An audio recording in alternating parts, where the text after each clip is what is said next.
بالله السميع العليم من الشيطان اللعين الرجيم. بسم الله الرحمن الرحيم. الحمد لله الذي لا يبلغ مدحته القائلون ولا يؤدي حقه المجتهدون، الذي لا يدركه بعد الهمم ولا يناله غوث الفتن، جلت عظمته. والصلاة والسلام والتحية والإكرام على البشير النذير السراج المنير الطهر الطاهر الدر الفاخر العلم الزاهر المنصور المؤيد الرسول المسدد سيدنا ونبينا أبي القاسم محمد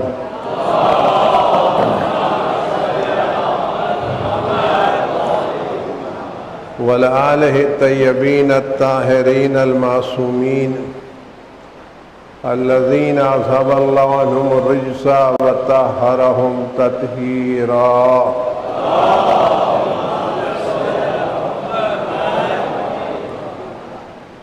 سيما على بقية الله في العالمين وخاتم أئمة المعصومين الكهف الحسين وغياث المستر المستكين ملجأ الهاربين وعصمة المعتصمين، أرواحنا وأرواح العالمين لتراه بمقدمه فداه، عجل الله تعالى فرجه الشريف.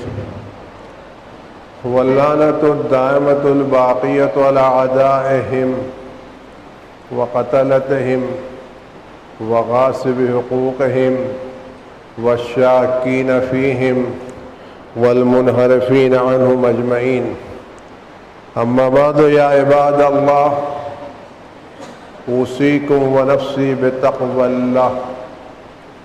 ألا وإن الدنيا قد أدبرت وعاونت ببداع، وأن الآخرة أقبلت وأشرفت باطلاع. ألا وإن اليوم المزمار وغدا السباق، السبقة الجنة والغاية النار. أفلا طائب من خطيته قبل منيته، العامل لنفسه قبل يوم بوسه. عزیزان گرامی، حضرت صدیقہ طاہرہ فاطمہ زہرا صلوات اللہ السلام علیہ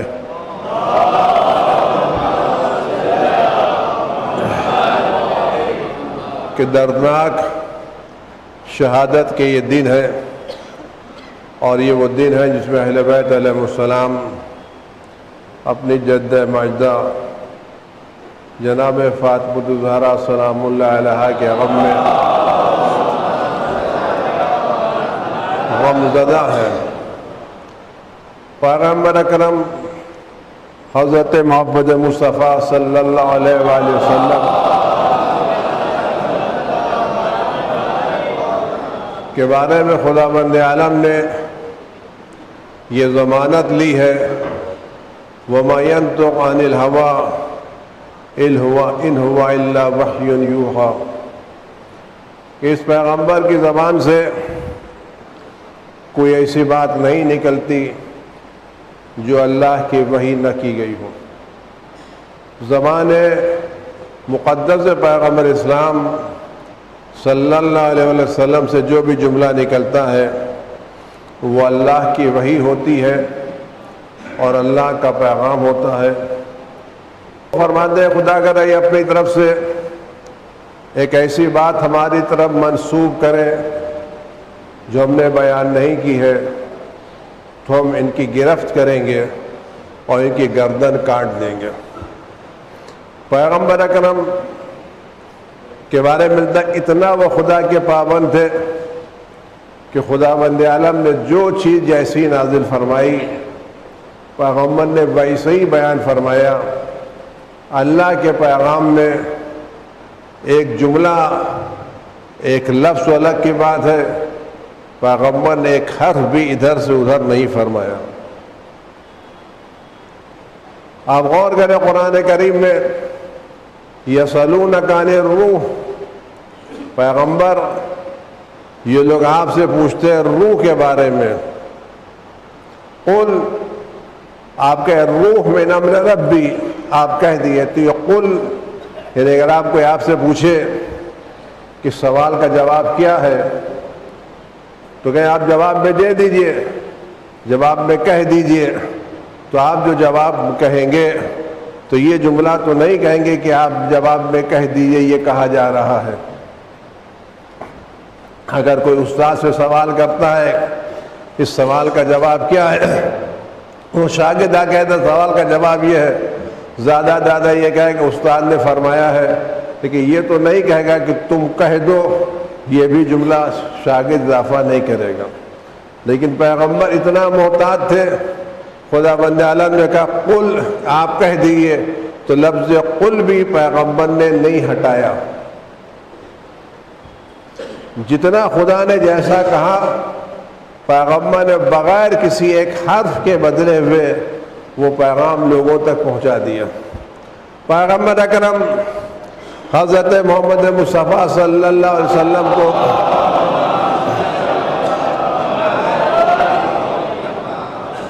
جو اپنے بیٹی سے محبت تھی اور جو فضائل انہوں نے بیان فرمائے وہ بیٹی کی بنا پر نہیں تھے، کہ اس پیغمبر کی شخصیت اس سے بہت بلند ہے کہ وہ اپنی ذات کو داخل کریں اور اپنی شخصی محبت کی بنا پر اپنے فرزندوں کے درجات کو بلند فرمائیں۔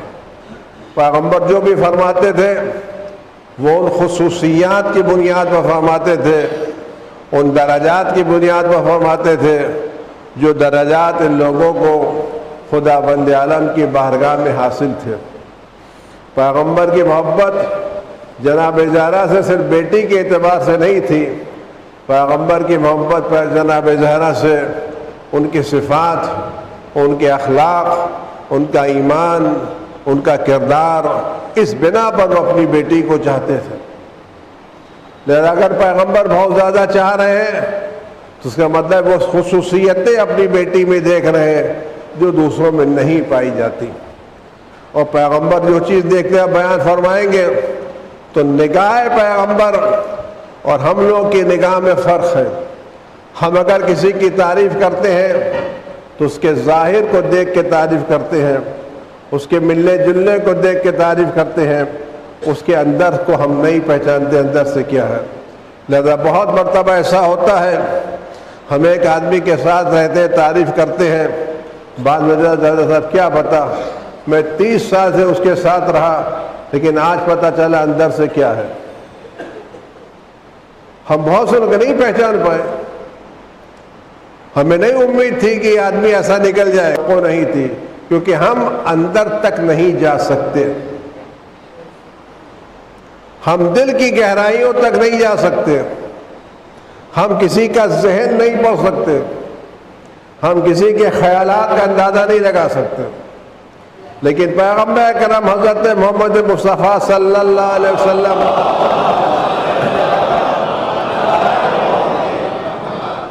اگر کسی کے بارے میں فرماتے ہیں یہ شخص سر سے لے کر تک ایمان سے بھرا ہوا ہے، اس کا اللہ پیغمبر اس کا ذہن بھی دیکھ رہے ہیں، اس کا خیال بھی دیکھ رہے ہیں، اس کا دل بھی دیکھ رہے ہیں، اس کی سوچ بھی دیکھ رہے ہیں، اور آنے والے مستقبل کو بھی دیکھ رہے ہیں۔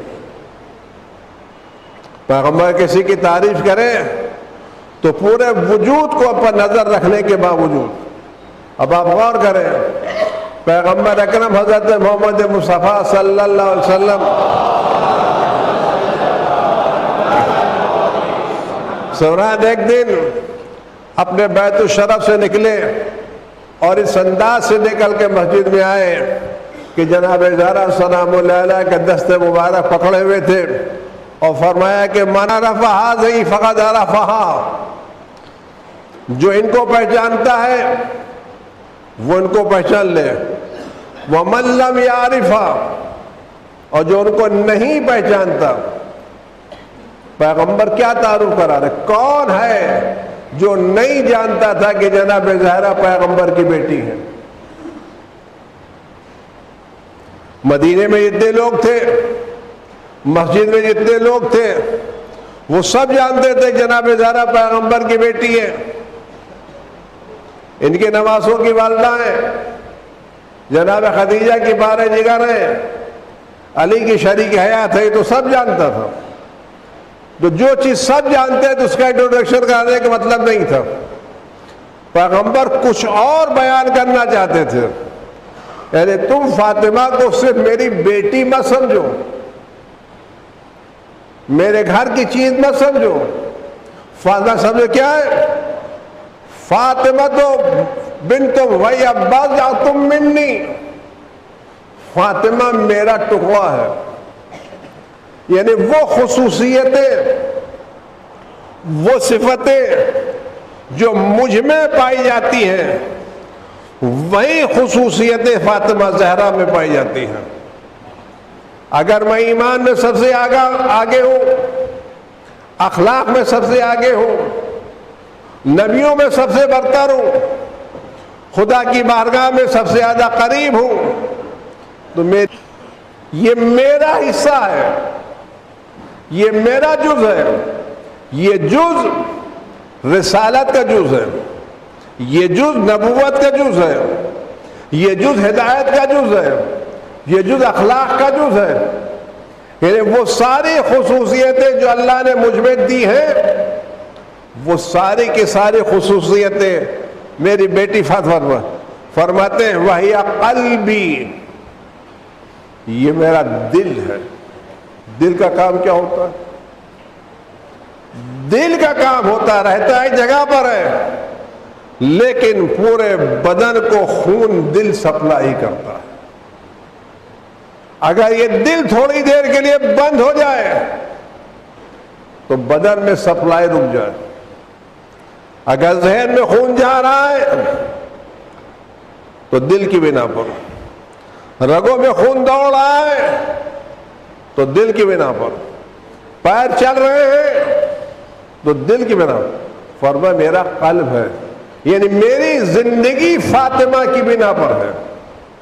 میرا اٹھنا، میرا بیٹھنا، میرا سونا، میرا جاگنا، یہ میرا دل ہے جو مجھے طاقت دے رہا ہے، جو مجھے قوت دے رہا ہے، جو مجھے سپلائی کر رہا ہے۔ قلب ہی میرا دل ہے جو مجھے دے رہا ہے۔ وَرُوحِيَ الَّتِي بَيْنَ جَنبَيَّ، اور میری روح ہے۔ آپ غور کریں کتنا بڑا جملہ، روح ہے، روح پیغمبر۔ آج آپ غور کریں، آج انسان کے پاس جو علم ہے اس کا مرکز کیا ہے؟ روح۔ زبان ہے، اس کا مرکز کیا ہے؟ روح۔ بول رہے ہیں روح کی بنا پر، چل رہے ہیں روح کی بنا پر۔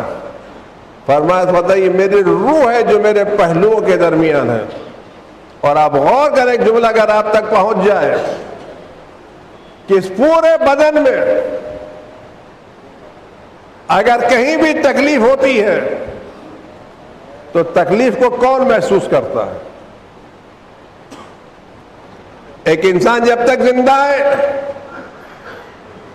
اس کے بدن میں روح ہے تو اس کو بدن کی تکلیف کا احساس ہوتا ہے۔ جب روح نکل جاتی ہے تو کوئی تکلیف کا احساس نہیں ہوتا۔ جب تک روح بدن میں ہے آدمی کو تکلیف کا احساس ہے، اور جب روح بدن سے نکل جاتی ہے تو احساس کس کو ہوتا ہے؟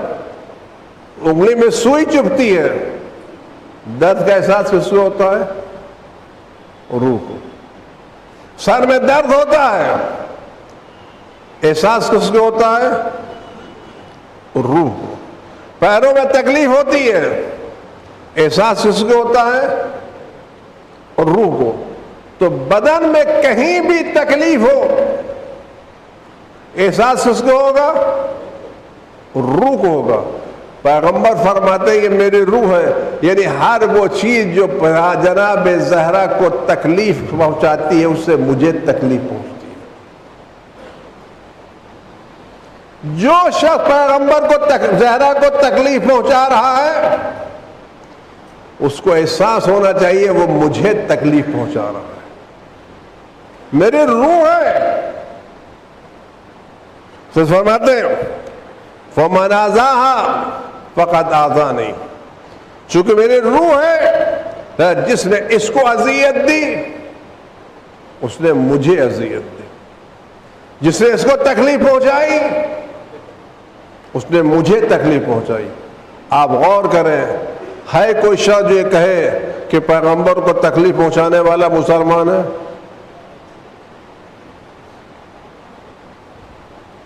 یہ روایت ہے یا نہیں؟ پھر اس تکلیف پہنچائی اس نے مجھے تکلیف پہنچائی. خداوند عالم سورہ احزاب کی 56ویں آیت میں جب یہ آیت ان اللہ و ملائکتہ یصلون علی النبی والی آیت ہے، اس کے بعد فوراً دوسری آیت ہے الذین یؤذون اللہ ورسولہ، وہ لوگ جو اللہ کو اور اس کے رسول کو اذیت پہنچاتے ہیں ان پر خدا اور رسول اور ملائکہ کی لعنت ہے.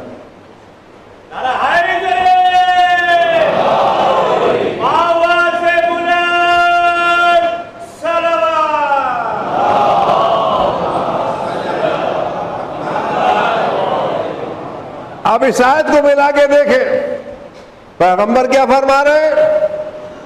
فاطمہ میری روح ہے، جس نے اس کو اذیت دی اس نے مجھے تکلیف پہنچائی. یعنی جناب زہرا کو اذیت دینا پیغمبر کو اذیت دینا ہے، چاہے یہ اذیت زبان سے دی جائے چاہے یہ اذیت ہاتھ سے دی جائے. اذیت خالی مارنا نہیں ہے، ہاتھ اٹھانا تو بڑی بات ہے، کسی کی شان میں جسارت کرنا، کسی کو ایسا جملہ کہنا جس کے دل پہ چوٹ لگے تو تکلیف ہوتی نہیں ہوتی. ہاتھ سے زیادہ تکلیف زبان سے ہوتی ہے. آپ کہتے ہیں کہ آج انہیں بہت تکلیف پہنچی مجھے جملہ سن کر کے، جب میں سوچتا ہوں تو میری آنکھوں کے راتوں کی نیند اڑ جاتی ہے. ہوتا نہیں ہوتا؟ آدمی روایت میں بھی ہے کہ تلوار کا لگایا ہوا زخم بھر جاتا ہے لیکن زبان کا زخم نہیں بھرتا. اور ہاتھ سے بھی تکلیف پہنچائی ہو. یہ جناب زہرا کو تکلیف ہے یا نہیں؟ یہ جب لوگ لکڑیاں لے کر کے آئے تو شہزادی نے فرق کیا تھا اس گھر میں آگ لگا دو جس میں حسن حسین رہتے ہو. تو یہ جملہ کہنا کوئی بھی رہتا ہو، کوئی بھی ہم اس گھر کو گھر والوں کے ساتھ آگ لگا دیں گے. آپ یہ بتائیں اس جملے سے جناب زہرا کا دل دکھا یا نہیں دکھا؟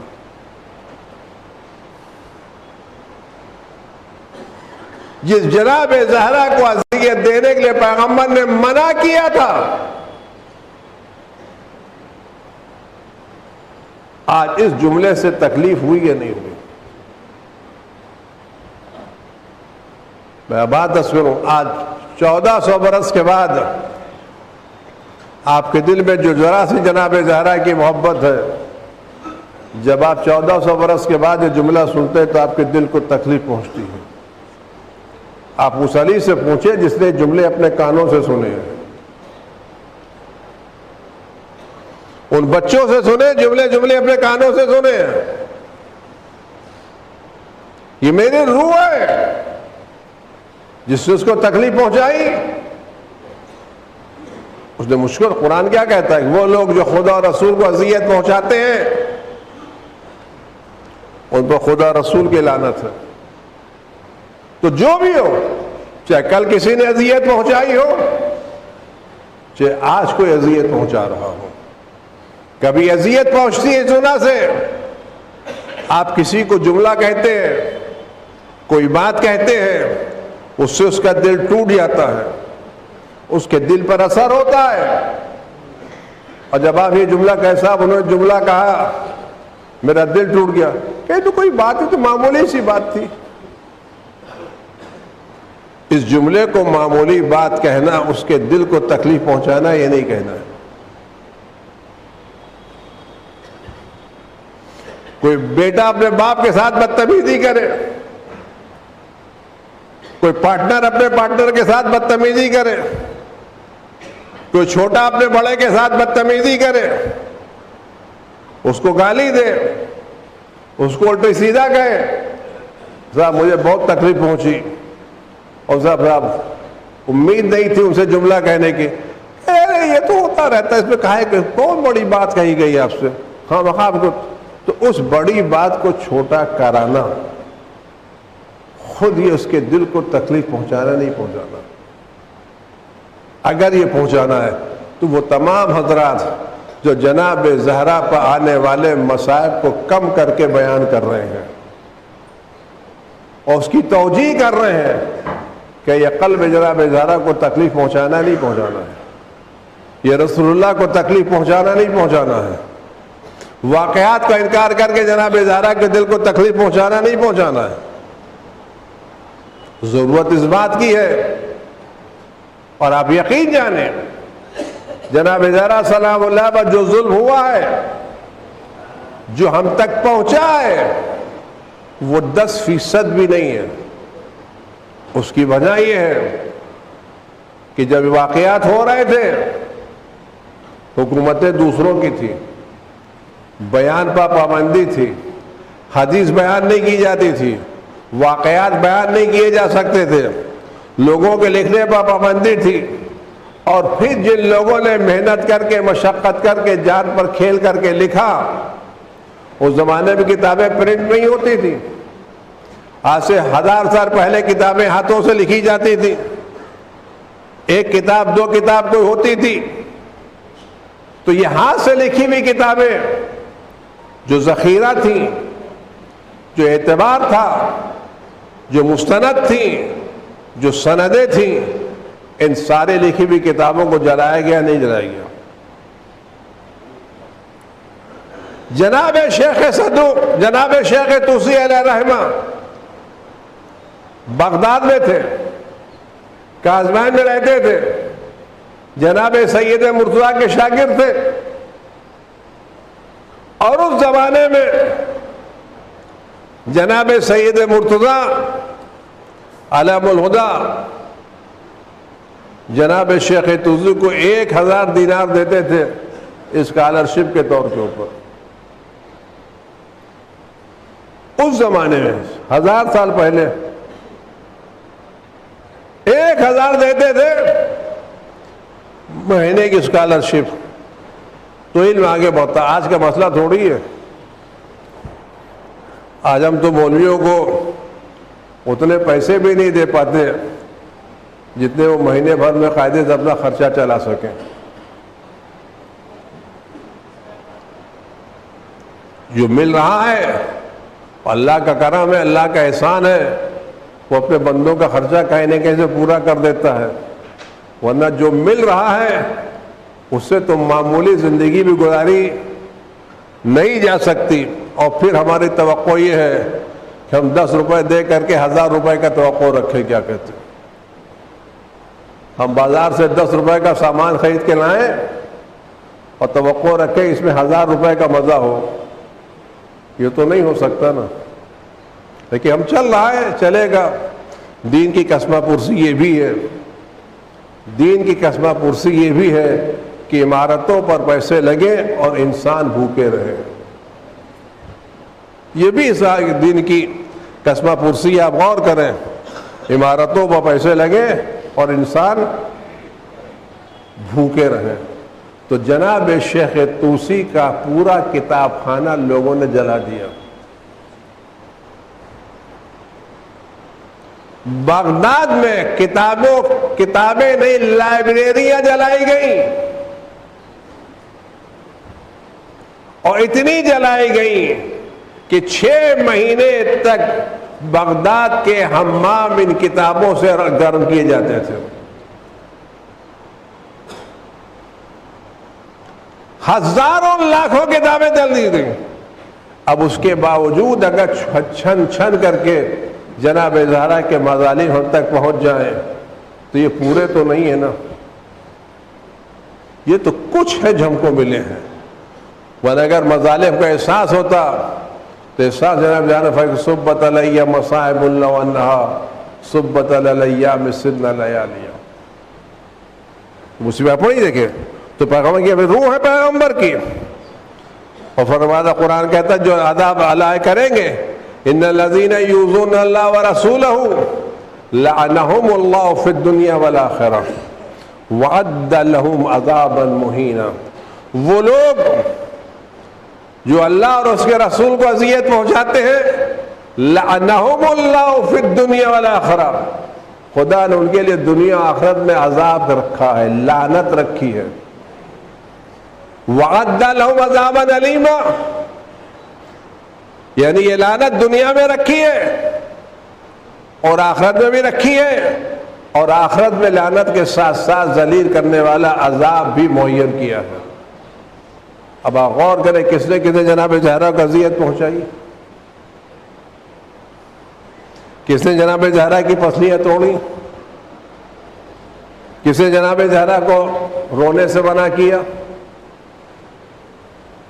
وہ کون سا در تھا جس کی بنا پر جناب زہرا نے کہا کہ مجھے رات میں غسل دینا، رات میں کفن پہنانا، اور جن لوگوں نے مجھے ستایا ہے ان کو میرے مرنے کی خبر میں مت دینا.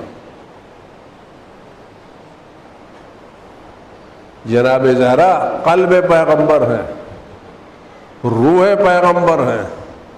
پیغمبر کا دل آسمانوں سے زیادہ وسیع ہے، پہاڑوں سے زیادہ مضبوط ہے. سمندر کی وسعتیں، آسمان کی وسعتیں پیغمبر کے دل کی برابری نہیں کر سکتی. قلب پیغمبر آسمانوں زمینوں سے زیادہ وسیع ہے، پہاڑوں سے زیادہ مضبوط ہے. کہ قرآن کہتا ہے اگر ہم یہ قرآن پہاڑ پر نازل کرتے تو چکنا چور ہو جاتے. تو جو پہاڑ پر قرآن کو برداشت نہیں کر سکے، وہ قرآن کہاں نازل ہوا؟ قلب پیغمبر پر. قلب پیغمبر پہاڑوں سے زیادہ مضبوط. اور قلب پیغمبر کون؟ جناب زہرا. یہ جناب زہرا کا دل پہاڑوں سے زیادہ مضبوط.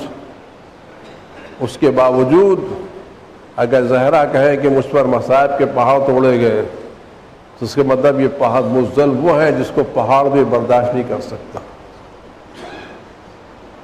میرے جناب زہرا کوئی معمولی خاتون تھوڑی ہے کہ چھوٹی چھوٹی بات کی شکایت کرے. ظلم جو بڑا کیا گیا، سارا ظلم دروازہ توڑنا نہیں تھا، پسلی توڑنا نہیں تھا.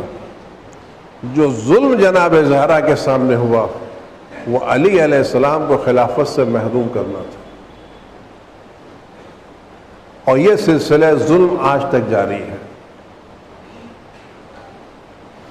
اگر آپ کسی کا مکان چھین لیں اور اس میں دوسروں کا قبضہ ہو جائے تو جب تک یہ مکان صاحب مکان کو واپس نہ ملے، نسلوں پر ظلم ہے یا نہیں؟ مکان آپ نے چھین لیا کہ صاحب 500 برس ہمارے دادا نے کرایہ چھینا تھا انہوں نے ہمارے دادا سے اور آج تک واپس نہیں کر رہے ہیں، تو سلسلہ ظلم جاری ہے جاری نہیں ہے؟ اگر آج تک اہل بیت کو محروم کیا گیا تو اس ظلم کا سلسلہ جاری نہیں ہے. جناب دیکھ رہی تھیں میری پسلی ٹوٹنا الگ مسئلہ ہے، لیکن علی کے خلافت سے محروم ہو جانا، علی محروم ہوئے، حسن محروم ہوئے، حسین محروم، آج تک محروم ہوئے، تو کس نے یہ ظلم کیا؟ جناب زہرا کس کو بچانے گئی تھیں؟ اپنے شوہر کو بچانے نہیں گئی تھیں. جب پسلی ٹوٹ گئی، محسن شہید ہو گئے، درد کی شدت سے جناب زہرا پر غشی طاری ہوئی. اب جب جناب زہرا کی آنکھ کھلی تو کیا دیکھا کہ لوگ علی کو پکڑ کے لے کے جا رہے ہیں. اسی حالت میں جب چلا نہیں آ رہا تھا، جناب زہرا نے بڑھ کے علی کا دامن پکڑا کہ میں علی کو جانے نہیں دوں گی، میں علی کو جانے نہیں دوں گی. جناب زہرا نے حالت میں علی کا دامن پکڑا اور چھوڑ نہیں رہی تھیں. تو ملتا ایک شقی آنے کے بعد جس ہاتھ سے جناب زہرا نے علی کا دامن پکڑا تھا، اس ہاتھ پر تلوار سے ایسا وار کیا کہ جناب زہرا کے ہاتھوں سے علی کا دامن چھوٹ گیا.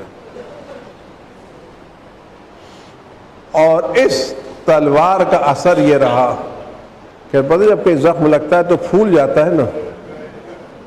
کہتے ہیں یہ ورم جو ہوا تھا، یہ جب تک جناب زہرا زندہ رہے اس وقت تک یہ ورم کم نہیں ہوا تھا. وہ بازوؤں پر تلوار کا نشان آخر وقت تک باقی رہا.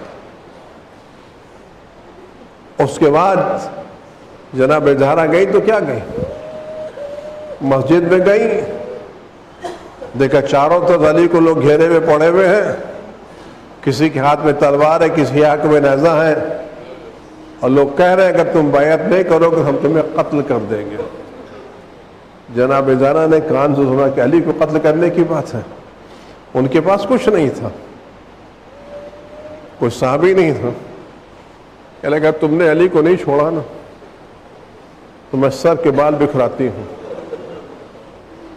خدا کی بارگاہ میں بد دعا کرتی ہوں تم علی کو چھوڑ دو، ورنہ میں ایسی بد دعا کروں گی تم کو یاد رکھنا پڑے گا. تو میں خدا کی بارگاہ میں ناقہ صالح سے کم نہیں ہوں. جناب زہرا نے آواز دی اور لوگوں نے مسجد کی دیواروں کو بلند ہوتے دیکھا اور علی کو چھوڑ دیا. علی زہرا امام وقت کو بچا کے لے آئیں. بھائی بات کرنا چاہتا ہوں، یہ مدینہ تھا جہاں زہرا امام وقت کو بچا کے لے آئیں. وہ کربلا ہے. جب زینب واپس آئی ہیں تو کانوں میں آواز آ رہی تھی الا قتل الحسین بکربلا، الا ذبح الحسین بکربلا. اعوذ باللہ من الشیطان الرجیم، بسم اللہ الرحمن الرحیم. قل هو اللہ احد اللہ الصمد لم یلد ولم یولد ولم یکن له کفوا احد.